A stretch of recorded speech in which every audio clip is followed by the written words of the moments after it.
Oke, sudah direcord. Oke, saya akan mulai kuliah hari ini dengan materi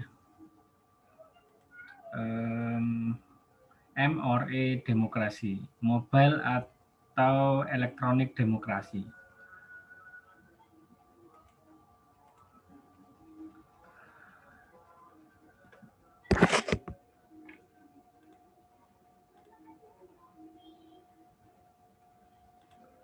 Oke. Apa itu M atau E demokrasi? Definisinya adalah pertama kita membahas tentang demokrasi dulu. Jadi demokrasi itu adalah pemerintahan oleh rakyat atau wakil yang dipilih dalam pemilihan umum yang dalam konteks ini demokrasi bermakna kekuasaan tertinggi ada di tangan rakyat gitu ya. Dan dijalankan langsung oleh wakil-wakil yang dipilih melalui pemilihan umum ya. Kalau di yang terkenal itu oleh rakyat untuk rakyat, oleh rakyat dipilih oleh rakyat dan untuk rakyat gitu ya. Dari rakyat oleh rakyat untuk rakyat gitu ya. Itu kan definisi yang paling mudah tentang demokrasi. Nah, menurut Abraham Lincoln, mantan Presiden Amerika, demokrasi adalah pemerintahan dari rakyat, oleh rakyat, dan untuk rakyat. Nah, itu yang barusan saya jelaskan tadi ya. Kemudian definisi lain adalah democracy as use of the internet by government, political parties, and advocacy groups to provide information, communication, deliver services, or boost participation to generate a more robust debate among citizens. Ya. Jadi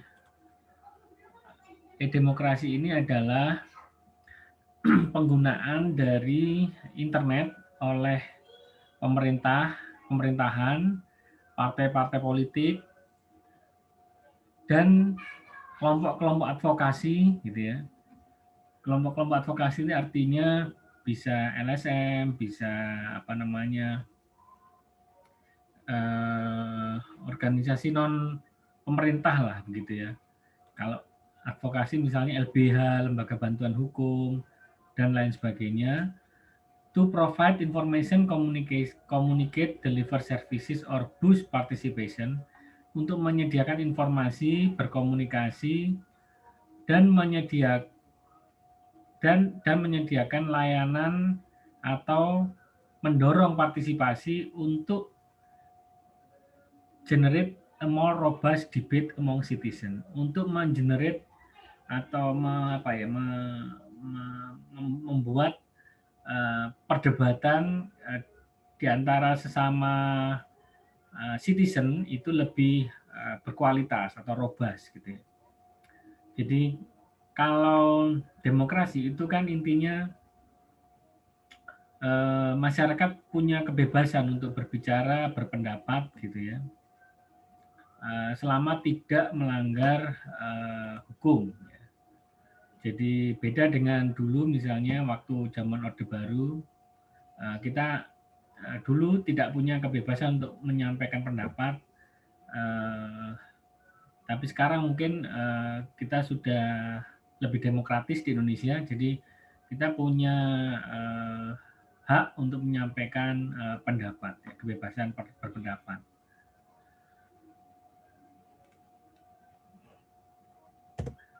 Nah, merujuk Stephen Coleman and Donald F. Norris, ya, demokrasi adalah penggunaan TIK untuk memfasilitasi dan meningkatkan struktur dan proses demokrasi. Jadi ada aspek teknologi informasi dan komunikasi yang dimanfaatkan untuk memfasilitasi dan meningkatkan kualitas dari struktur dan proses demokrasi, gitu ya. Definisi lain dibuat oleh lembaga kajian tentang Local E-Demokrasi National Project, gitu ya. E-demokrasi adalah ini ya, harnessing the power of new technology to encourage citizen participation in local decision making between election times. Ya. Jadi memanfaatkan teknologi baru untuk mendorong keikutsertaan warga negara dalam pengambilan keputusan lokal di saat waktu pemilihan umum. Ya. Itu adalah definisi e-demokrasi dari Local E-Demokrasi National Project. Ya. Lalu apa hubungan e-government dan e-demokrasi gitu ya? Jadi e-government dan e-demokrasi itu adalah dua entitas yang tidak dapat dipisahkan. E-demokrasi itu akan berjalan baik ketika e-government itu kuat, gitu ya, kokoh. Gitu. Nah, e-government itu bisa menjadi langkah awal untuk memperkokoh pembentukan masyarakat madani dan institusi-institusi demokrasi yang dilakukan melalui media elektronik. Ya. Nah, e-demokrasi itu adalah salah satu tujuan jangka panjang dari pengembangan e-government. Jadi itu adalah kaitan antara e-government dan e-demokrasi. Kalau e-government itu kan lebih kepada penggunaan teknologi informasi untuk tata kelola pemerintahan gitu ya, supaya lebih efektif, lebih cepat, lebih memuaskan masyarakat gitu ya. Nah, demokrasi yang baik itu sulit terbentuk kalau pemerintahnya tidak berjalan dengan baik ya. Kalau pemerintahannya tidak berjalan dengan baik, nanti akan terjadi chaos ya, kekacauan di masyarakat. Selanjutnya adalah, nah ini, kalau kita lihat sebenarnya tujuan ini sumbernya dari Muhammad Syafiq and Zulkifli ya, tahun 2007. Ini saya ambil dari sebuah paper. Tujuan atau objektif dari ICT pelayanan publik itu adalah pertama memperbaiki kemampuan, mengurangi biaya, dan meningkatkan produktivitas administrasi. Jadi dengan adanya teknologi bisa lebih efisien secara biaya, lebih produktif secara administratif, tadi lebih seperti yang disampaikan Pak Alam tadi, kalau ada yang ikut kuliahnya Pak Alam di Smart City, jadi lebih cepat, gitu ya, lebih pendek prosedurnya, gitu ya. Kemudian jadi produktivitas administrasi itu lebih baik ya. Kemudian yang kedua, meningkatkan kualitas dan kepuasan pelanggan terhadap mutu penyampaian pelayanan publik. Ya. Jadi akhirnya kalau administrasi menjadi lebih produktif, lebih cepat, lebih memuaskan, lebih simpel, akhirnya muncullah kualitas dan kepuasan pelanggan terhadap mutu penyampaian pelayanan publik. Gitu.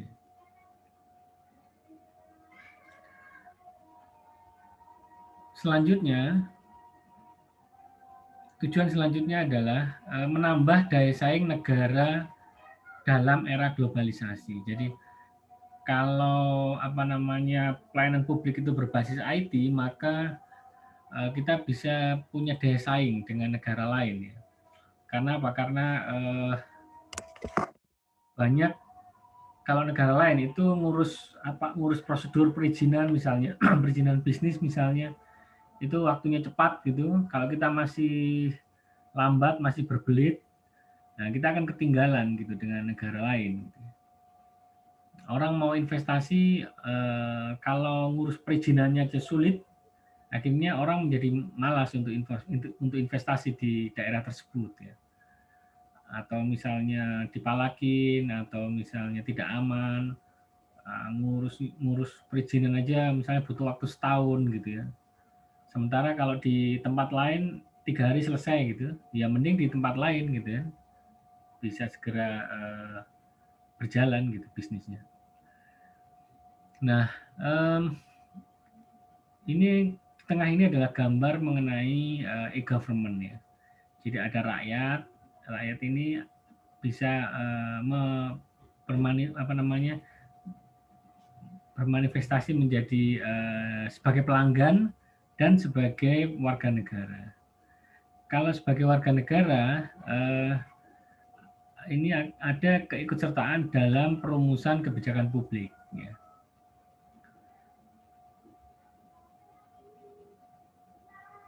Ada keikutsertaan dalam perumusan kebijakan publik di e-government ya. Jadi melalui media media-media yang dibuat ya, berbasis IT. Jadi kalau yang kuliah minggu lalu itu kan kita membahas e-participation ya. Jadi partisipasi publik berbasis teknologi informasi. Itu kita bisa berkontribusi dalam proses perumusan kebijakan publik. Ya. Nah dari e-government ini kemudian outputnya adalah pelayanan publik ya. Pelayanan publik kepada siapa? Kepada rakyat sebagai pelanggan atau konsumen dari pemerintah gitu ya. Jadi kalau misalnya gini, dulu misalnya pengalaman saya di Inggris misalnya, itu kita ketika masuk ke kantor pemerintahan ya, mau mengurus sesuatu. Tadi mungkin juga Pak Alam cerita di kelas Smart City ya, bagaimana kita itu diperlakukan seperti konsumen gitu. Jadi bayangkan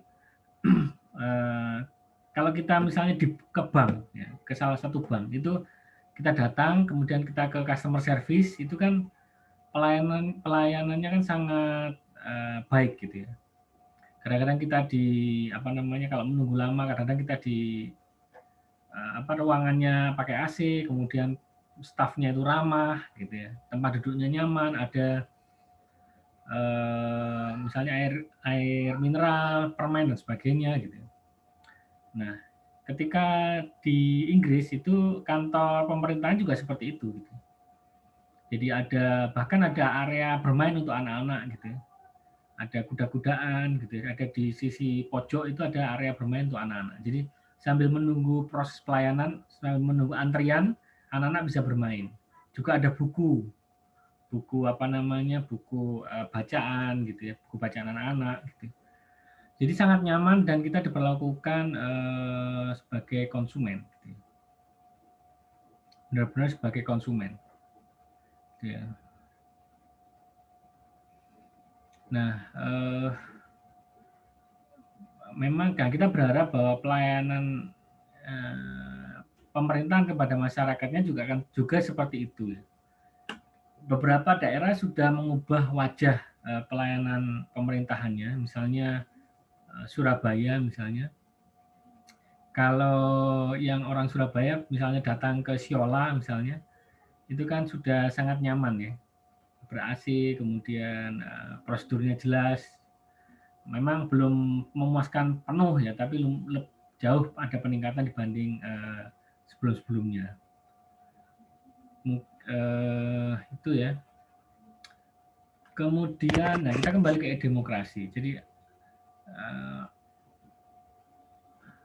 harapan ICT dalam merealisasikan demokrasi itu berupa pertama feedback dan kritikan terhadap legislatif dan kehakiman mengikuti check and balances proses. Ya. Jadi contoh misalnya kalau kita lihat di Facebook, di Twitter sekarang ini atau di Instagram, gitu ya. Sekarang itu kan ada feedback, ada masukan, ada kritikan terhadap pemerintah lah, pemerintah tidak hanya pemerintah eksekutif tapi juga legislatif, juga mungkin lembaga yudisial atau kehakiman gitu ya. Fungsinya adalah sebagai check and balances. Jadi sebagai proses koreksi dari masyarakat ya. Jadi struktur masyarakat itu kan gini, pemerintah itu kalau dulu ya seakan-akan pemerintah di atas, nah masyarakat itu di bawah begini. Nah, seharusnya ini mulai bergeser menjadi begini. Jadi masyarakat dan pemerintah itu setara ya, setara. Jadi bisa saling mengkoreksi ya. Karena kalau nggak ada koreksi dari masyarakatnya, dari warganya itu nanti bisa kebablasan ya pemerintahannya itu. Bisa menjadi pemerintah yang otoriter ya. Kita pernah mengalami pemerintahan yang otoriter itu saat zaman Orde Baru. Gitu ya. Nah, ICT itu bagaimana kita menggunakan ICT untuk memfasilitasi itu. Ya. Yang kedua, peran aktif dalam tata kelola dan akuntabilitas pemerintah. Ya. Jadi ICT bisa mendorong peran aktif dalam tata kelola dan akuntabilitas pemerintah. Akuntabilitas pemerintah itu misalnya kalau kita semua menggunakan IT, itu mungkin bisa meminimalisir terjadinya korupsi ya. Atau pungli-pungli, pungutan liar gitu ya. Karena untuk proses pembayaran misalnya, itu kita bisa menggunakan payment system ya. Payment system itu setiap transaksi pasti ada record-nya ya. Jadi misalnya pakai transfer, pakai OVO atau pakai apa itu semua pasti ada record-nya ya, ada historinya. Jadi pasti terrecord dan itu meminimalisir terjadinya korupsi. Yang ketiga, keikutsertaan politik dalam pemilu seperti pendaftaran pemilih, informasi dan manifesto calon, kampanye dan memilih melalui ICT. Jadi saya sekarang menjadi DPL untuk KKN di wilayah Sidoarjo. Barangkali ada yang KKN di wilayah Sidoarjo. Di Desa Sawutratap, kemarin saya di pembukaan KKN di Desa Sawutratap. Itu kemarin ngobrol dengan sekretaris desanya. Ada sekitar 18 desa mungkin ya di mana itu di Sidoarjo itu akan menggunakan e-voting ya. E-voting untuk pemilihan kepala desa. Jadi ini sebuah kemajuan gitu ya. Karena sebelum-sebelumnya masih sangat jarang yang menggunakan IT untuk pemilihan pimpinan gitu ya. Dulu pernah pilihan pimpinan di mana itu di Jimbaran ya. E-votingnya itu, tapi daerah lain mungkin masih belum. Itu yang ketiga. Kemudian yang keempat, meningkatkan tuntutan hak asasi individu. Masyarakat mengikuti rule of law dalam undang-undang negara. Jadi ICT bisa mendorong peningkatan tuntutan hak asasi individu ya. Tapi masyarakat juga harus mengikuti rule of law dalam undang-undang negara. Jadi dalam proses penyampaian pendapat, kritikan, masukan, feedback melalui ICT itu harus tunduk dan patuh terhadap undang-undang. Kita tidak bisa mengatasnamakan kebebasan berpendapat, tapi pada saat yang sama kebebasan pendapat itu mengganggu orang lain ya, mengganggu orang lain. Makanya kalau di Indonesia itu ada Undang-Undang ITE, ya, Informasi dan Transaksi Elektronik. Ya. Banyak beberapa kasus, ini beberapa kejadian ini ditangkap atau dipenjara gara-gara melanggar UU ITE. Ya. Jadi kita harus hati-hati, termasuk misalnya kita kalau memposting sesuatu di sosial media, ya itu harus hati-hati lewat Instagram atau lewat Twitter, lewat Facebook itu harus hati-hati ya. Karena memang pihak kepolisian juga melakukan patroli sosial media. Jadi sebenarnya pembicaraan di WhatsApp itu juga terpantau oleh polisi karena polisi juga melakukan patroli cyber gitu ya. Saya pernah punya pengalaman misalnya, bukan punya pengalaman ya. Kalau dulu ya, kalau mau ke US ke Amerika, itu salah satu persyaratan untuk apply visa itu adalah menyertakan informasi mengenai akun sosial media kita. Gitu ya. Jadi itu akan dilihat, dicek apakah ada unsur terorisme, apakah ada unsur kriminal dan sebagainya. Kalau ada unsur terorisme atau dukungan terhadap terorisme, maka visa tidak akan diberikan. Gitu. Tidak hanya itu, di Singapura juga sama. Ya, Singapura itu juga begitu. Jadi sangat ketat, gitu ya. Itu akan dicek itu akun sosial media kita, apakah SARA, apakah apa namanya, itu tadi terorisme, kriminal dan sebagainya. Jadi hati-hati ya yang punya sosial media. Gunakan sosial media secara produktif dan baik. Ya. Oke, selanjutnya adalah, nah ini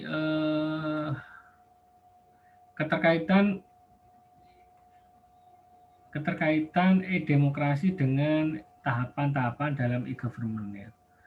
Sumbernya adalah King Xiao dan Yuan Long tahun 2005. Jadi paper ini dipublikasikan tahun 2005. Yang kanan ini adalah time complexity integration, yang atas ini ada benefit atau cost benefit. Gitu ya. Jadi apa namanya, di e-government itu pertama awalnya adalah web presence ya. Jadi web untuk mempresentasikan informasi. Jadi ada teknologi jam, kemudian teknologi jam ini ke interaction. Jadi interaksi. Jadi web itu misalnya di webnya desa, web kecamatan, web apa namanya, pemerintah kota misalnya ya. Itu kan dulu kan awalnya cuma mempresentasikan informasi aja. Nah kemudian apa namanya, ada teknologi jam menjadi interaksi, kemudian ada culture lab, akhirnya muncul apa namanya, bukan culture lab, teknologi jam lagi menjadi transaksi ini ada culture lab, jadi ke transformasi ini kemudian ada political lab ya, ke e-demokrasi. Jadi artinya jadi kalau dulu misalnya website pemerintahan itu cuma menyampaikan informasi, kemudian muncul akhirnya bisa interaksi, kemudian bisa transaksi, bisa melakukan pembayaran, bisa macam-macam lah gitu.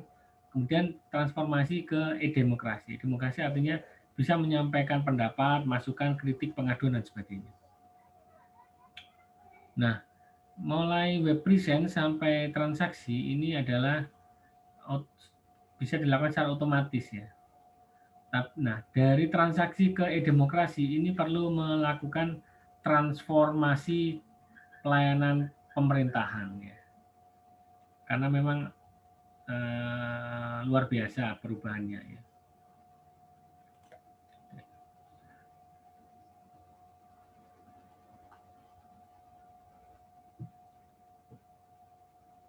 Nah, ada beberapa model e-demokrasi.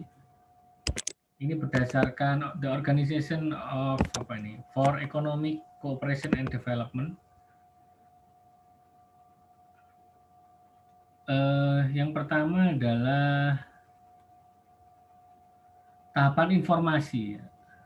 Jadi tahapan ini bersifat hubungan searah, di mana lembaga-lembaga pemerintah, ya misalnya eksekutif gitu ya, kemudian yudikatif, legislatif, termasuk partai politik, itu menghasilkan dan menyalurkan informasinya kepada masyarakat dengan tujuan memberikan pengetahuan kepada warga negara agar berpartisipasi dalam sistem demokrasi suatu negara.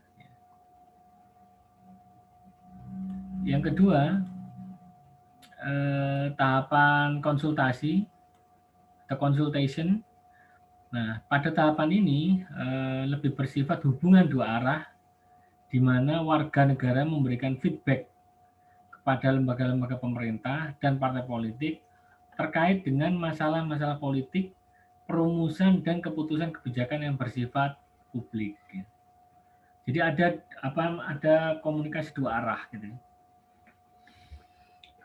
Jadi tidak satu arah. Ya. Kemudian tujuan tahap konsultasi ini adalah meningkatkan partisipasi dan keterlibatan masyarakat dalam proses demokrasi. Jadi masyarakat tidak lagi pasif, tapi masyarakat berperan aktif, ya, berpartisipasi aktif dalam proses demokrasi. Yang ketiga, tahapan partisipasi aktif. Gitu ya.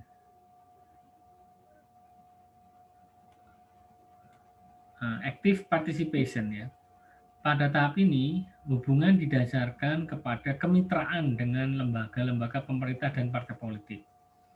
Warga negara diharapkan lebih aktif melibatkan diri dalam proses pembuatan berbagai kebijakan.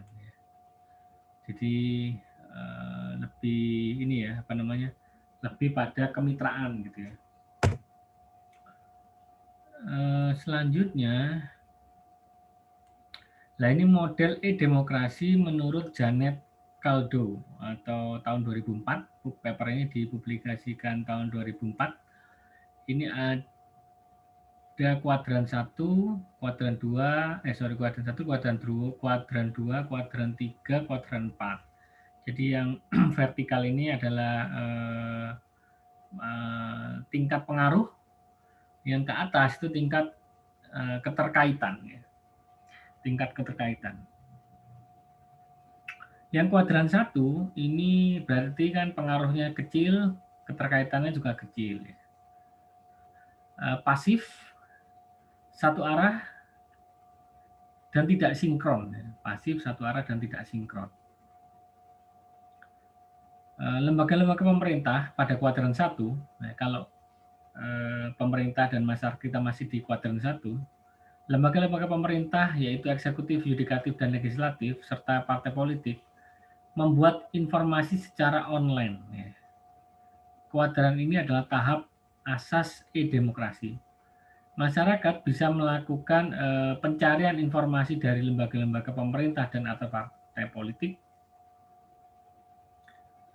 melacak undang-undang yang dibuat oleh legislatif, melihat program-program lembaga pemerintah atau partai politik, melakukan kampanye online dan lain sebagainya.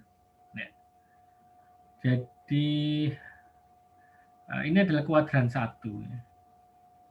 Kuadran 2 ini sudah berubah. Ya. Jadi berubah menjadi dua arah, tidak sinkron, bersifat taktis. Ya. Di kuadran 2 ini, lembaga-lembaga pemerintah, yaitu eksekutif, yudikatif, legislatif, dan partai politik, membuat langkah-langkah besar untuk membuka komunikasi dua arah dengan masyarakat. Ya. Baik lembaga pemerintah, partai politik, maupun masyarakat bisa melakukan komunikasi lewat email, menyampaikan pandangan secara online, melakukan survei secara online, dan melakukan kampanye secara online. Ya. Jadi sudah lebih dua arah gitu ya, kalau yang kuadran 2 ini. Yang kuadran 3, kuadran 2 ini keterkaitannya tinggi, tapi pengaruhnya tidak terlalu besar. Nah, untuk kuadran 3 ini pengaruhnya besar, keterkaitannya tidak terlalu tinggi ya. Di kuadran 3 terjadi interaksi antara politikus dengan para konstituen. Sebagian besar yang bermain dalam kuadran ini adalah para pemain politik ya. Pada kuadran ini terjadi komunikasi untuk tujuan membangun kerjasama. Ya, di antaranya merekrut dan mengorganisir para sukarelawan secara online,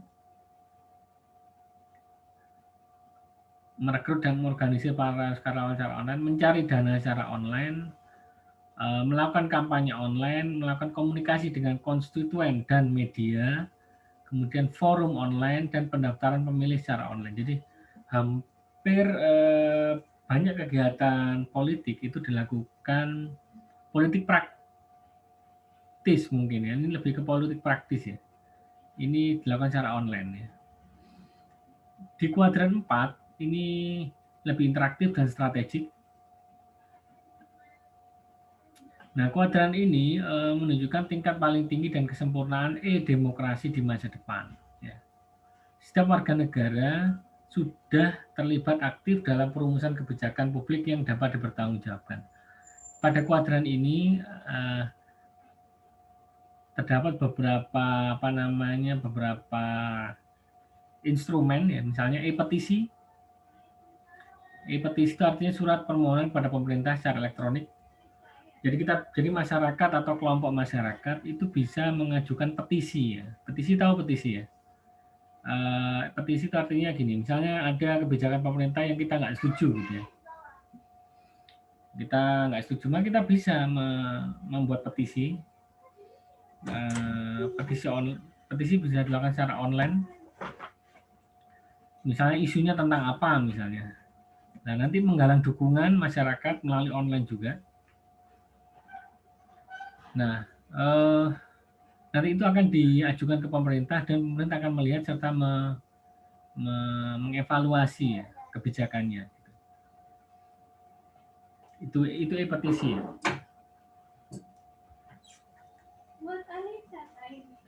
Sebentar ya, sebentar.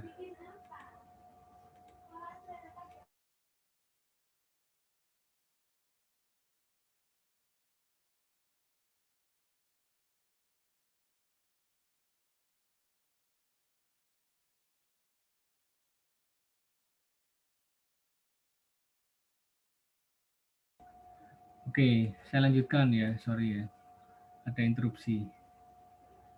Nanti saya tunjukkan contoh e-petisi ya. Misalnya e-petisi itu misalnya change ya. Saya mungkin minggu lalu sudah menunjukkan ya contoh contoh change. Ya. Kemudian e-konsultasi, ya. E-konsultasi ini misalnya contohnya begini. Masyarakat, misalnya ada pemerintah kota itu mau menggusur beberapa beberapa rumah misalnya, kemudian untuk dibangun sebuah monumen atau apalah gitu ya, monumen katakan begitu ya. Nah itu eh, tidak bisa langsung digusur gitu ya. Zaman dulu itu kayak gitu, langsung digusur gitu. Itu sekarang nggak bisa begitu. Itu harus ada diskusi, konsultasi dengan pemilik rumah, dengan masyarakat sekitar mengenai apakah bisa rumah-rumah itu digusur kemudian dibangun monumen. Walaupun tujuannya baik, tapi tidak bisa semudah itu ya, pemerintah melakukan penggusuran. Selanjutnya adalah e-kebijakan. Jadi e-kebijakan ini media teknologi informasi untuk mendukung pembuatan kebijakan. Di Surabaya itu ada namanya e-planning. E-planning. E-planning itu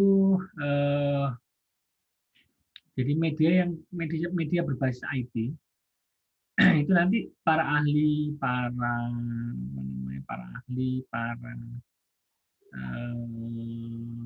masyarakat itu bisa memberi masukan, kritikan dan koreksi untuk kebijakan RPJMD Kota Surabaya. Saya pernah ikut terlibat dalam memberi masukan melalui e-planning. Itu hanya dibuka cuma 3 bulan sekali. Kemudian e-diplomasi, diplomasi secara online, transparansi, e-voting, dan dunia digital. Jadi di kuadran 4 ini terdapat beberapa hal tersebut.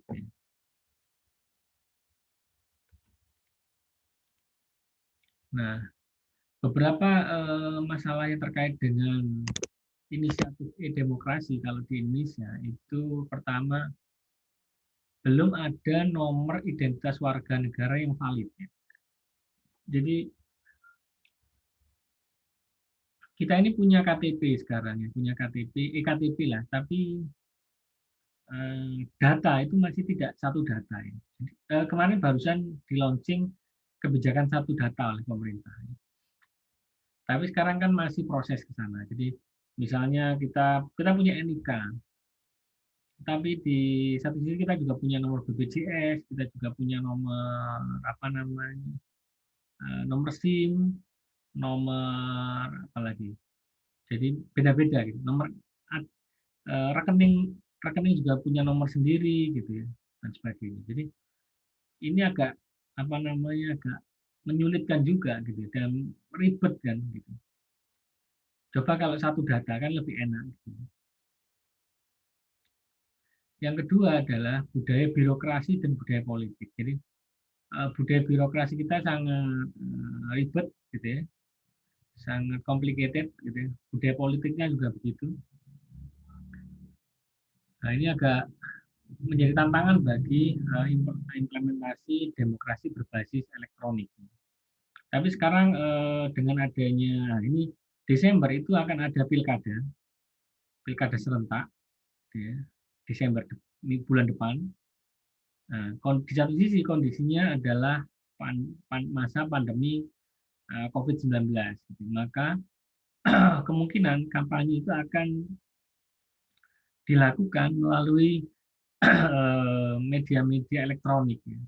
Apakah itu melalui WA, apakah melalui sosial media, Facebook, Twitter, Instagram, dan sebagainya. Karena memang untuk pengerahan massa secara masif itu kan berbahaya untuk penularan COVID-19. Yang ketiga, ada kesenjangan digital di Indonesia. Kesenjangan yang seperti apa? Terutama kesenjangan antara kota dan desa. Di pelosok-pelosok itu masih banyak, masih infrastruktur IT itu masih sangat minim. Jadi makanya kita waktu di masa pandemi itu kan belajar secara online, secara daring gitu ya. Ada kendala untuk daerah pelosok-pelosok yang belum ada internetnya itu kadang-kadang juga nggak nyampe gitu.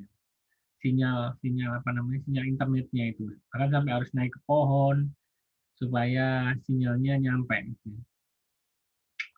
Jadi itu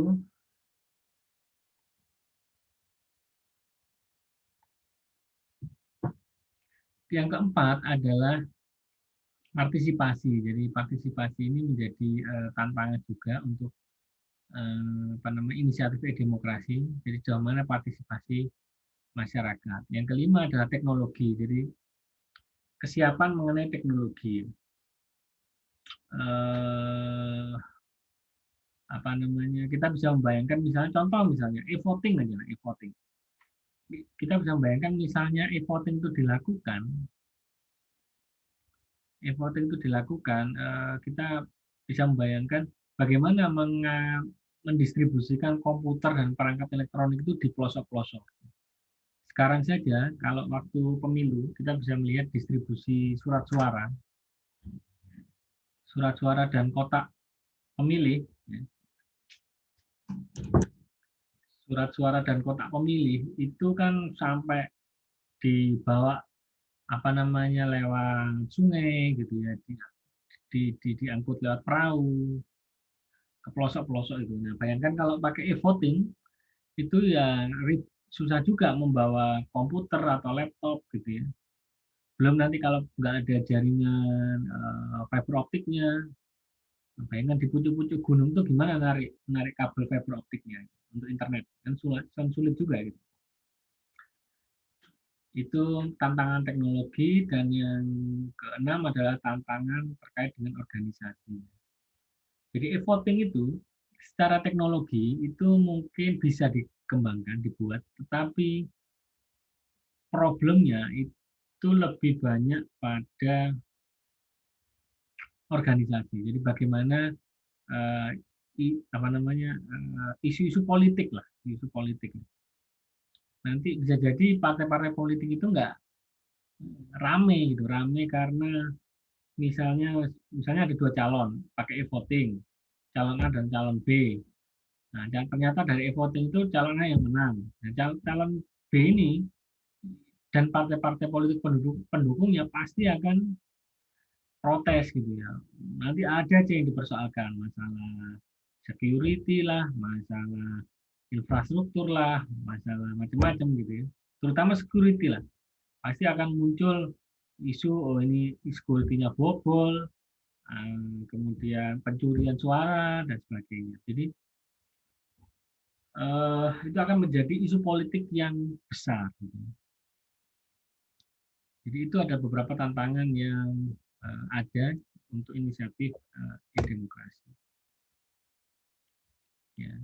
Inisiatif implementasi e-demokrasi di Indonesia itu tidak hanya sekedar mengaplikasikan TIK ke dalam proses demokrasi, tetapi banyak dipengaruhi oleh faktor organisasi, selain faktor teknologi, dan pada implementasinya itu sangat kompleks, ya, nggak mudah. Makanya ketika kemarin saya dapat informasi bahwa ada sekitar 18 desa di Sidoarjo itu mengimplementasikan e-voting, itu menarik, ya.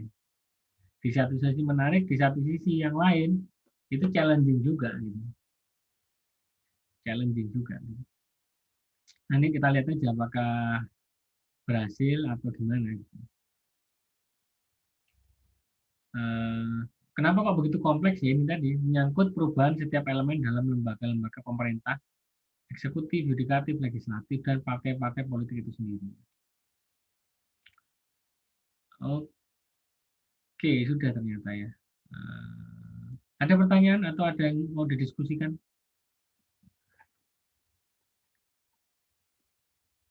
Ada yang mau didiskusikan?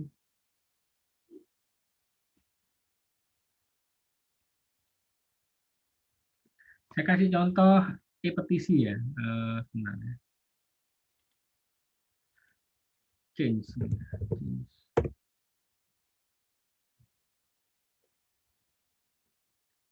Nah, ini adalah contoh e-petisi ya, petisi secara online ya. Minggu lalu kan sudah saya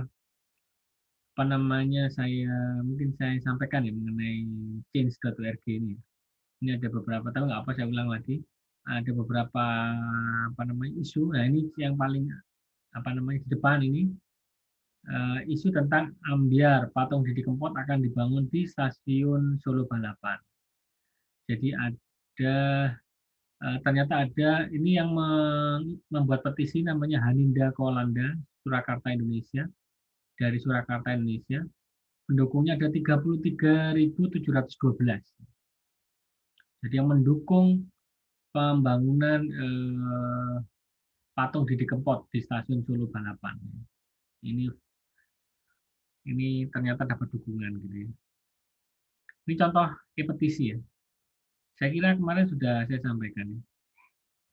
Ada komentar atau pertanyaan atau pendapat? Silakan.